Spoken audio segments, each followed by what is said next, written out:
Just the obligatory, what's the latest on Kemba question? And also just a follow-up to that, I'm just curious where you guys are in the preparation for that opener with Milwaukee. Have you started going through the player-specific preparation for that, or is it just kind of more conditioning at this point? But Kemba first and then the Bucks question, please. I mean, we're still a week in. So obviously we're preparing for an entire mini season here. Rather than one specific opponent. And as far as that goes, so, we'll scrimmage a lot tomorrow. We'll have a good long practice tomorrow, but it's still very focused on us.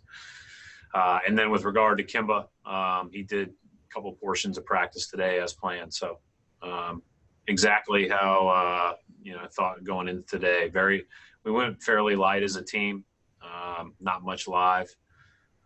Did a lot yesterday, and tomorrow we'll have more of a scrimmage situation than maybe we've had up to this point. Taylor Snow. Hey, Brad. I saw that a bunch of the guys were shooting on some practice courts last night. Is that something where they have to book a court in advance, or is it a free-for-all type of thing? How does that work? No, we have shooting courts that we're all assigned, half courts every night. So it's usually 9 p.m. to 10 or 10 to 11, depending on, when you practice and all that stuff. We got done. We have the late practice slots right now.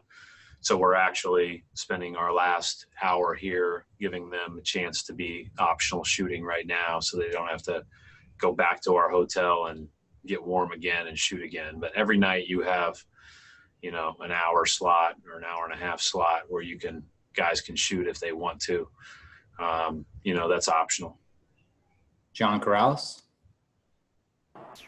Hey, Coach. I know you talked about the curveballs and all of that stuff, and this is all part of it. But what challenges does this present having a late practice, an early practice, different things like that? I mean, obviously it's different, but I mean, it's got to be a challenge for not just the players, but you as a coach and the staff. Yeah, I mean, it's part of it. We understand that there's no perfect way to do it with 22 teams and you're sharing 7 practice sites or whatever it is. You got to clean each site for an hour after a team leaves. I mean, it's just, there's a lot of factors in play. You can't give, if somebody had the 10 a.m. slot or noon slot every single day, that'd be an advantage. And, ultimately we're all over the place, and that's just part of it. We're okay with that. It's, we expected that.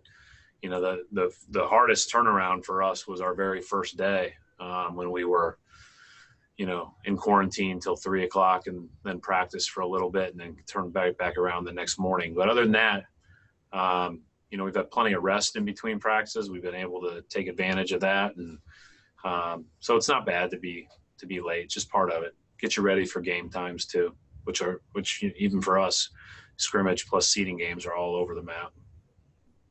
Gary Washburn.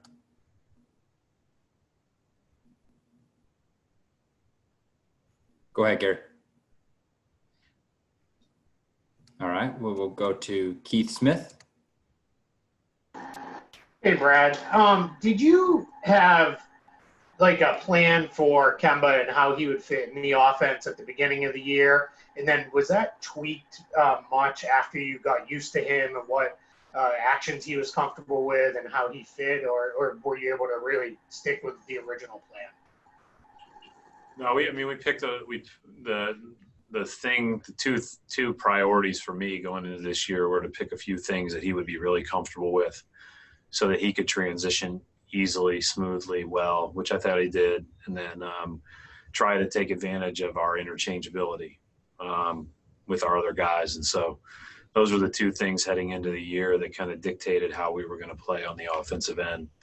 And, there were things we were going to add specific to Kemba as we got closer to the playoffs. And there are certainly things that we will add now specific to his strengths. But those two things were how, you always start with what are the strengths of your team and try to go from there. We knew we had a bunch of fives that could roll.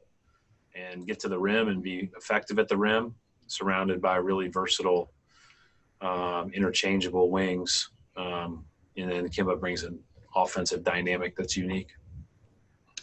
All right, Gary. Brad, can you hear me now? Yeah. Okay. How unsettling, if at all, is a feeling that, given the break, no coach has any idea how this is going to turn out in terms of how their team is going to play, the new atmosphere, all of what you're like. No, you know your guys, but you wouldn't go to Vegas and bet that your guys are going to perform a certain way, even though you guys practice, scrimmage, games.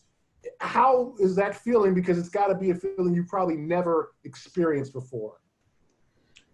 Yeah, I mean, but I don't think it's unique to us right now, right? This has been an unsettling and uncertain time. And I think, every industry is being forced to adjust accordingly. And I think that's something that we just, again, that's why, like, the idea of practice time changing, like that's not a big deal. Like the idea of changing courts all the time, that's just part of it. As long as we can get out there with, a couple of balls, a couple of hoops, and have some water, then we're going to be able to practice and practice well. So as far as how the games go, it is unique. I probably have been more focused, Gary, on I just want us to have a joyful period.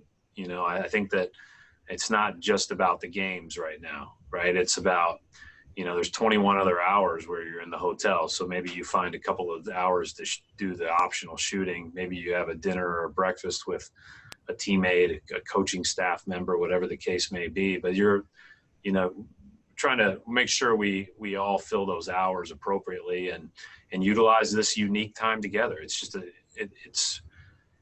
I think we're all obviously hopeful it's a one-time thing, but we also recognize that it's really cool to be a part of a one-time thing and a uniqueness to it. And we'll see how the games go and how that plays out. But I think a lot more about the off-the-court stuff with regard to that than I do about, how people are away from their families, et cetera, than I do about, how it'll affect us basketball-wise. All right, we'll wrap it up there. Thanks, Coach. Thank you, everybody.